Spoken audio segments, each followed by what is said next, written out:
Hey everyone, welcome back. So in this video, we're going to talk about Homestead Boutique, whether it's legit or just another scam. Quick disclaimer, everything in this video is based on publicly available information and personal opinion.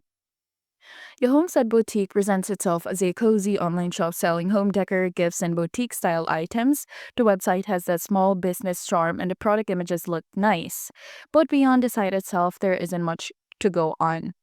We checked for customer reviews, and unfortunately, there are no ratings on Trustpilot and no solid reviews on other major platforms either. That's not necessarily a deal breaker, but it does make it harder to verify their credibility.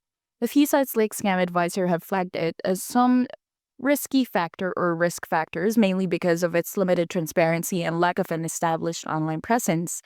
For the final verdict right now, the Homestead Boutique seems more like a gamble. It might be a legit small store, but with zero trusted reviews and limited info, we'd suggest holding off or proceeding with caution. If you do buy, use a secure payment method just to be safe. Tried shopping from the Homestead Boutique before? Drop your experience in the comments and don't forget to like and subscribe for more honest reviews.